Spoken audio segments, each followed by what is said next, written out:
Hello and welcome to pmclounge.com. In this video, we are looking at 5 tips that you as a project manager can use to lead your project teams successfully. Now, gone are the days when project managers were just expected to see that the tasks of the project are being completed, right? Gone are the days when you were only responsible for the cost, schedule, quality, scope, and all that, right?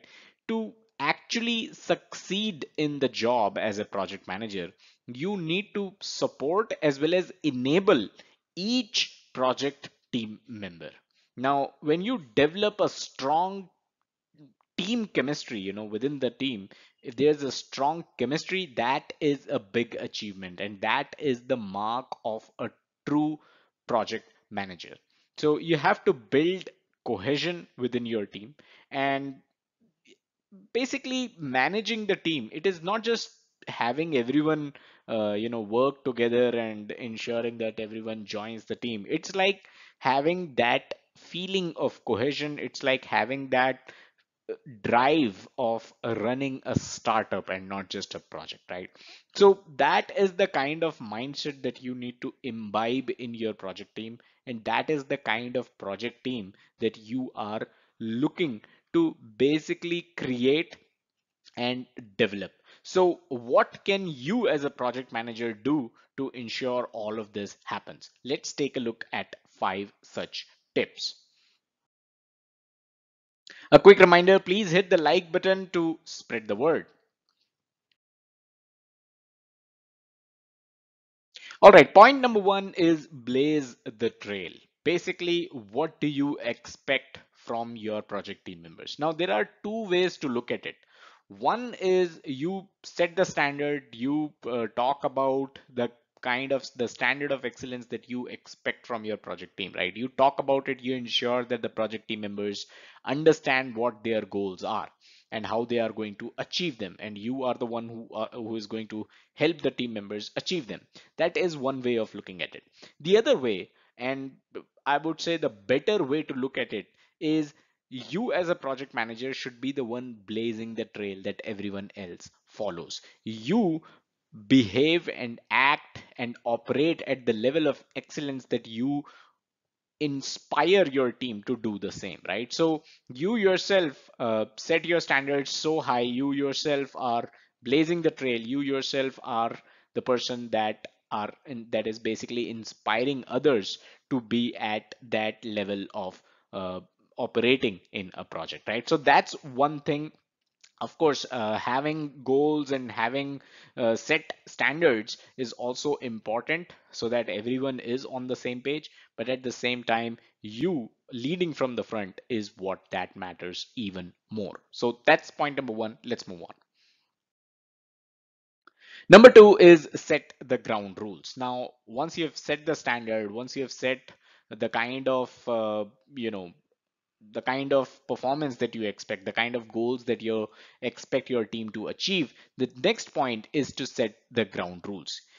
It is always important to have certain guidelines in place because your team members might want to follow those guidelines. Your team members might want to have explicit guidelines and have that perimeter defined, right, within which they can operate. So that is also important. You may have now, as a project team, you may have different type of project team members, right? And there are some people who are sort of free spirited, but they too need some level of direction. They too need some level of direction and some sort of organization, which is exactly what you are trying to do when you're setting the ground rules. You are not you're not being too rigid here, but at the same time you're not getting rid of the rules altogether.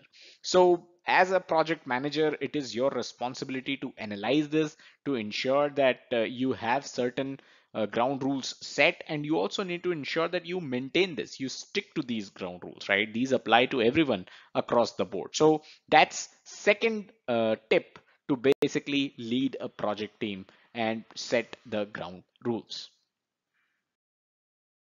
A quick reminder, if you're not a project manager and want to understand about project management, head over to pmclounge.com/pm for non-PM. This is our free course that is going to introduce you to the discipline of project management.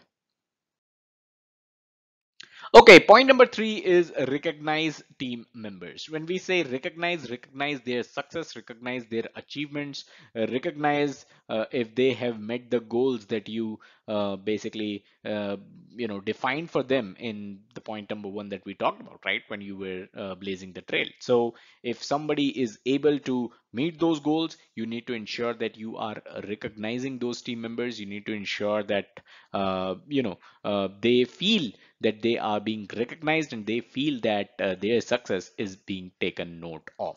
So always recognize your team members on their achievements.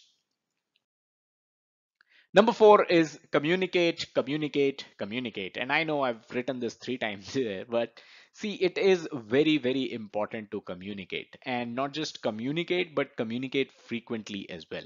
Over communication is better than under communication any given day.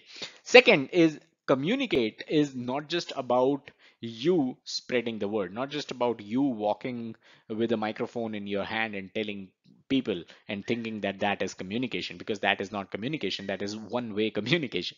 You have to be approachable as well. You need to ensure that your project team members can reach out to you every time that they have to, right? So you as a project manager, you need to connect with other people. You need to ensure that it's easier for them to connect with you, and you need to treat their project team members as an individual person as well. So you have to have that kind of connection as well.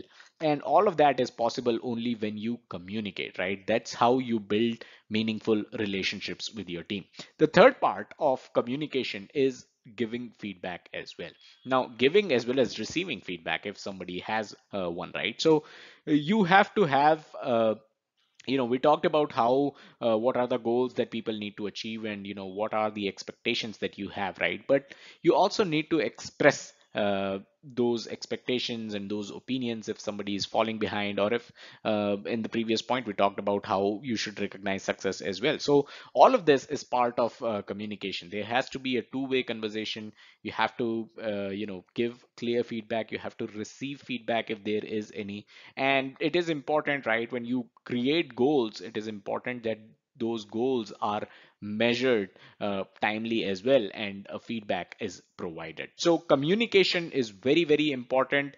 A quick summary of this point: you need to ensure that you don't just communicate. It is okay to over communicate rather than under communicate, but you need to ensure that you're approachable as well. You need to connect with all project team members as a person, not just as a subordinate or as an employee. And you also need to ensure that you're giving feedback, you're taking feedback as well. So that is all that makes up communication, and that makes communication so important in the grand scheme of things. Now, number five is focusing on diversity. And when we use the word diversity, diversity of all sorts. It is not just gender, it is not just some kind of orientation, it is not just focusing on some kind of technology. You have to have a diverse set of people. It is very easy to work with the people and collaborate with people that all all of those who think alike, right?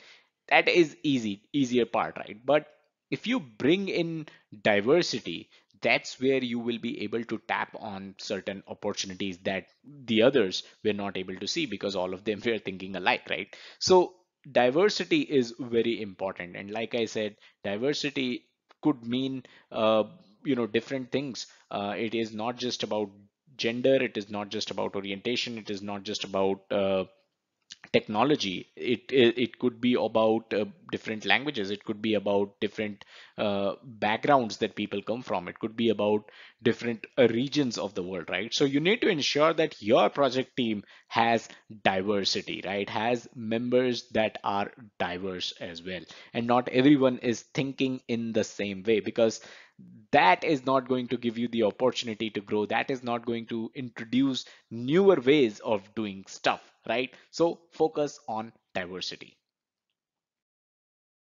Question for this video: what would you add to this list? What do you think is one tip that you can add so that you can lead your project teams successfully? Let me know in the comments. Definitely looking forward to your answers. So that's all that we had in this video. I hope you got value out of it. I hope you were able to walk out of this video with some tips that you can apply on your day-to-day job. Subscribe to this channel, hit the bell icon to stay notified every time we upload new content. Smash that like button if you got value out of this video, and consider contributing to us over at pmclounge.com/contribute. Thank you.